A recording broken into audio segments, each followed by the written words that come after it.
something inside that they can't touch. What are you talking about? Hope. John Coffey is a murderer. I don't think he did it at all. Take my hand, both. You see for yourself.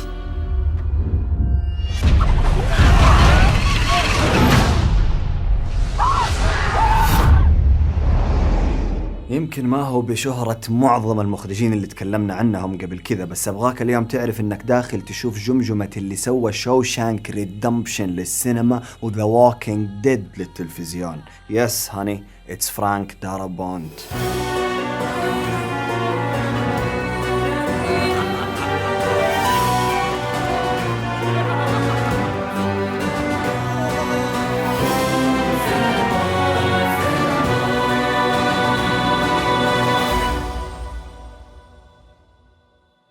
فرانك أرباد دارابونت ولد 1959 فرنسا في مخيم لاجئين لعائلة هنغارية هاجرت وهو رضيع للولايات المتحدة وبالتحديد لأرض الأحلام والأفلام لوس أنجلوس هوليوود. We came to the United States when I was an infant.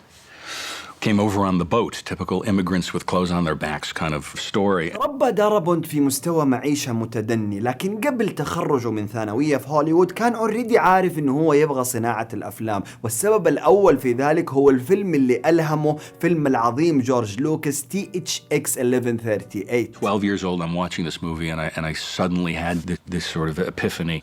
Whoever's making this is standing just off the edge of the screen and I can't see him. ومباشرة بعد انتهائه من المرحلة الثانوية راح وقفة كذا بسيطة مع نفسك وطالع في الرجل، هل هذا الأقرع شكله شكل واحد راح جامعة؟ طبعا لا، الآدمي راح اشتغل في سينما في هوليوود، يجمع تذاكر ويوري الناس مقاعدهم، لكن يشوف أفلام كثير مجانا. وبعد فترة بسيطة لقي أول شغل له في ست حق أفلام كPA في فيلم مرعب رخيص اسمه هيل نايت. طبعا لو ما تعرف إيش يعني PA فأنت ما شفت فيديو أدوار فريق العمل السينمائي، فخلي النفس طيبة عليك وروح شوفه بسرعة. ومن عمله كPA بدأ فرانك دارابونت يشتغل حاجات كثير على الست لمدة 6 سنوات، أغلبها كان في مجال تصميم الإنتاج والديكور، لكن أيضا أثناء عمله هذا الكاتب اللي داخله ما مات. في كاتب داخل فرانك دارابونت واثق في نفسه ويعتقد أنه هو قادر أنه يكتب سكريبتس رائعة تستحق أنها تعرض على الشاشة الكبيرة. فتخيل معايا أنه آرت دايركتور في أفلام كلاس بي مرعبة رخيصة يرسل رسائل لملك روايات الرعب ستيفن كينج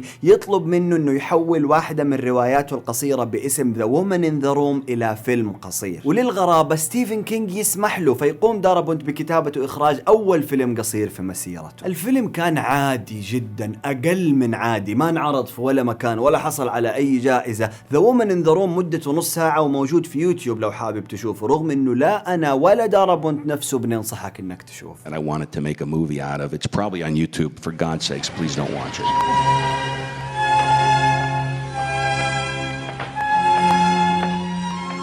على الرغم من ذلك نقدر نقول انه The Woman in the Room كان السبب اللي بدأ علاقة ثقة ما بين ستيفن كينج وفرانك دارابونت، وهذا اللي خلى ستيفن كينج مستقبلا يعطي دارابونت حقوق إعادة كتابة وإخراج أشهر أفلامه. بس اللي قليل يعرفوه عن دارابونت انه قبل ما يبدأ يخرج فيلمه الأول شوشانك ريدمبشن، دارابونت خمج في هوليوود وهو كاتب وسكريبت ديفولبر لأفلام رعب وأكشن كثيرة. A Nightmare on Elm Street الجزء الثالث، The Blob، The Fly الجزء الثاني وغيرهم كثير، بالإضافة لإخراجه لأول فيلم تلفزيوني طويل له بعنوان باريد ألايف اللي كان جيد جدا، وغيرها من أفلام ومسلسلات ثانية كانت من كتابته، بعضها نجح وبعضها فشل، لكن شفنا من خلالها نمو حبه وعشقه للرعب والسسبنس. This is a genre I've loved since I was earliest memory. I remember at the age of 4.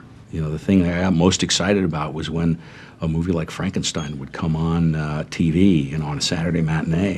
That's what I was always drawn to. لكنه لما قرر يخرج أول فيلم سينما طويل راح لصاحبه ستيفن كينج وقال له عندك رواية كذا قصيرة أحداثها تدور في سجن، هل أقدر أخذها أعمل منها فيلم؟ ستيفن كينج وافق وجاء دارابونت عشان يعطينا The One and Only Shawshank Redemption. لكن قبل ما نتكلم عن شوشانك ريدمبشن وباقي تحف هذا المخرج، دعوني أعزائي إخواني عائلتي أن أعود بعد غياب طويل لأسأل السؤال الكوني. ليش؟ Why؟ ليش؟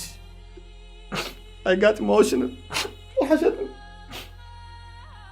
متخصص رعب وتشويق. 3 من ال4 أفلام اللي قدمها كانت مبنية على روايات لستيفن كينج. دارابونت مرس الكتابة قبل الإخراج، وفي بيئة زي هوليوود قدر إنه يشتغل على نصوص أفلام كثير فهمته الحبكة التجارية، رغم إنه السيتنجز حقت أعماله غالبا هي سجون أو عوالم ما بعد الكارثة، إلى إنه قصصه فيها دائما فيها ثيمز الأمل والأنانية والوحدة وترابط العائلة وغيرها من مشاعر إنسانية معقدة. كلاسيكي تقنيا، يقدم أفلامه باي ذا بوك بصريا، ما يحب الفزلكة والضخامة في الإنتاج إذا ما كانت ضرورية للقصة. يصنف كأحد أشهر دكاترة السكريبتس في هوليوود، بحيث ترسل له نصوص الأفلام بعد كتابتها لمراجعتها وتعديلها. قام بتعديل عشرات نصوص أفلام ناجحة زي Saving Private Ryan وماينوريتي ريبورت ولو Abiding Citizen وغيرهم كثير. ممارسته للكتابة واهتمامه فيها بقدر الإخراج جعلت منه مرجع لكل من يريد صنع فيلم تجاري ناجح. Send you here for life? That's exactly what they take. I believe in 2 things. Discipline. Help me, Dad! And the Bible. Why'd you do it? I didn't, since you ask.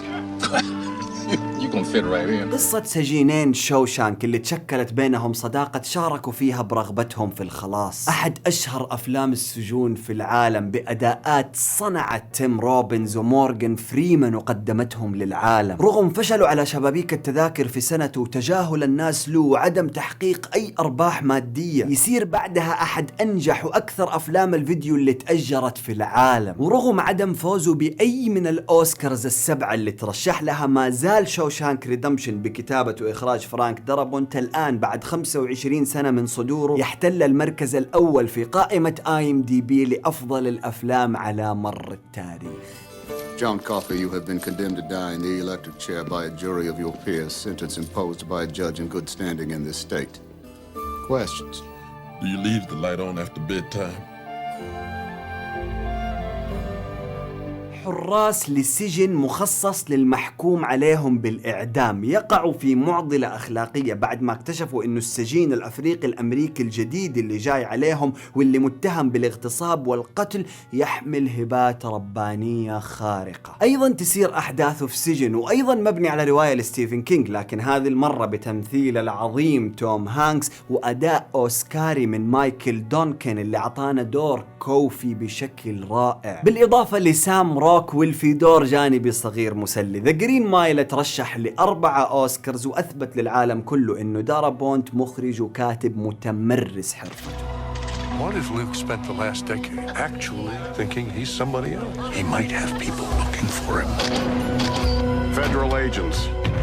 This is all a game, but it's their game.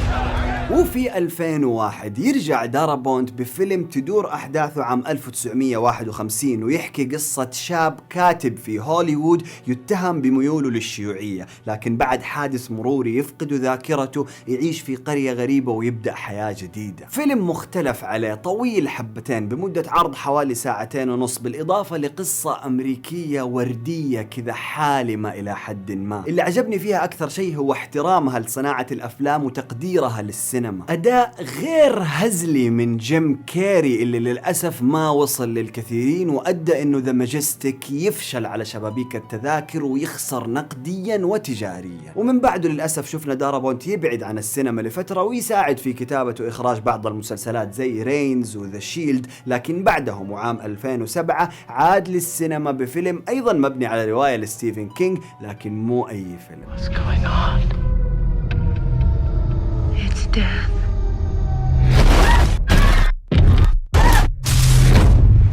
Something in the mist!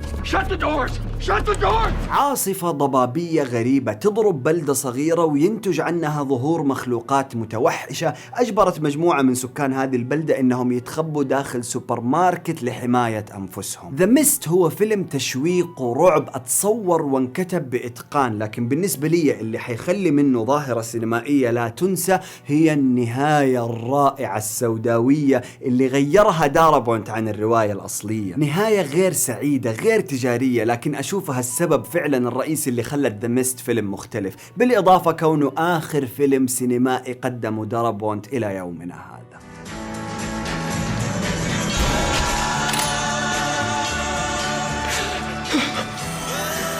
I'm sorry this happened to you.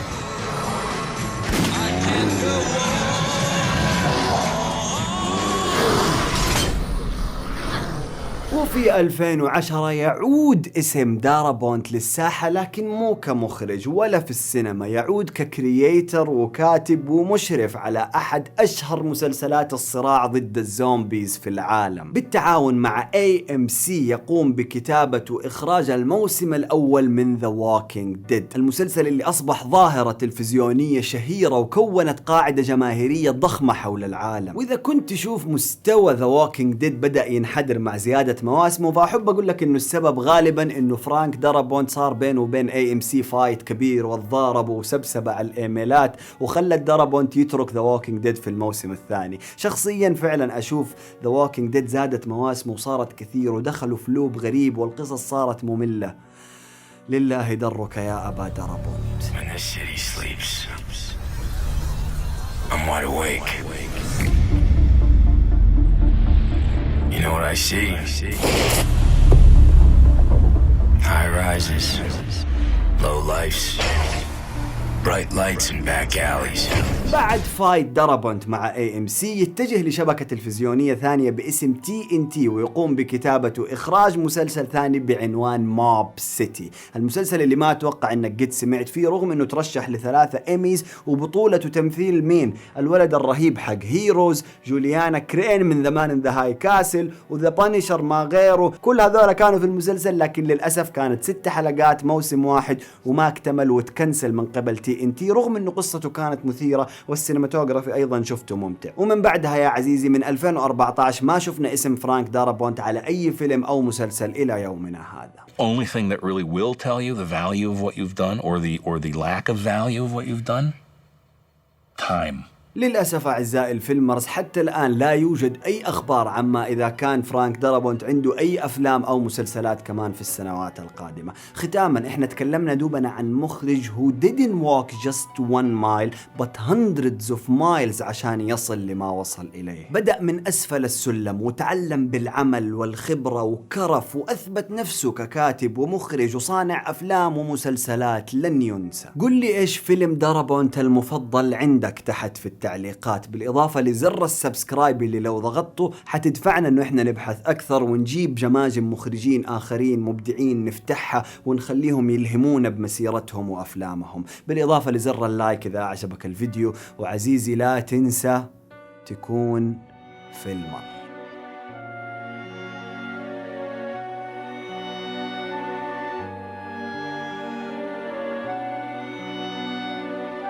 ما تعرف ايش يعني PA فانت ما شفت فيديو فريق ادوار العمل الفريقاوي.